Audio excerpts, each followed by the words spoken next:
দরজায় কড়া নাড়ছে ঈদ, হাত রাঙাতে তাই ব্যস্ত নারীরা।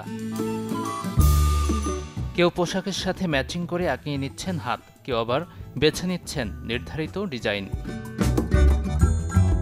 এই চিত্র রাজধানীর গুলশানের হোটেল লেকশোর, যেখানে সকাল থেকে গভীর রাত পর্যন্ত সেবা দিচ্ছেন অর্ধশতাধিক মেহেদি ডিজাইনার।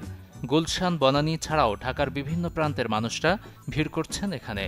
সাধারণত আমি একটু সেম মেহেদি দেওয়ার ট্রাই করি, ওটাই একটু যে সেম হচ্ছে কিনা। আমাদের ক্লায়েন্টের চাহিদাটাকেই প্রেফার করে বেশি।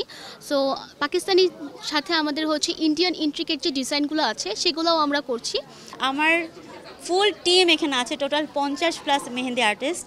আর আমরা এবার সেবা দিচ্ছি শুধুই মেহেদি, এবং এখানে সব ট্রেন্ডিং যত ধরনের ডিজাইন আছে, ইন্ট্রিকেট আছে, পাকিস্তানি আছে, অ্যারাবিক, সব ধরনের ডিজাইন আমরা সব রকমের প্যাটার্নের আর্টিস্ট আমরা রেখেছি। আমাদের ক্লায়েন্টের ডিমান্ড অনুযায়ী আমরা সবগুলো কাজ করতে পারছি।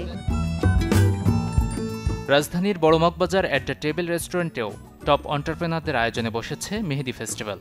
তেজগাঁও, মগবাজার, মালিবাগ ও বেইলি রোডের আশপাশের এলাকার অনেকেই যুক্ত হচ্ছেন এই আয়োজনে। প্রত্যেক বছরই ঈদের 2-3 দিন আগেই বুকিং নেয় বা ইভেন্টসগুলোতে এসে দিয়ে যায়। অর্গানিক মেহেদিটাই তারা বেশি প্রেফার করে। অ্যারাবিক ডিজাইনটা বেশি চলছে এবার, বাট অ্যাস্থেটিক বা এক্সেপশনাল আমাদের কিছু ডিজাইন আছে নিজেদের তৈরি করা, সেগুলো বেশি চলছে। তবে এ ধরনের আয়োজনে হাত রাঙানোর পাশাপাশি আছে টুকিটাকি কেনাকাটার সুযোগ। অন্যদিকে ধানমন্ডি কনভেনশন হলে আর মিরপুর 14 নম্বরের ফুডনেস্ট রেস্টুরেন্টেও বসেছে এই ফেস্টিভ্যাল। কাঙ্ক্ষিত ডিজাইনে হাত রাঙাতে গুনতে হচ্ছে 250 থেকে 1200 টাকার মতো। গাজী আনিস, চ্যানেল 24, ঢাকা।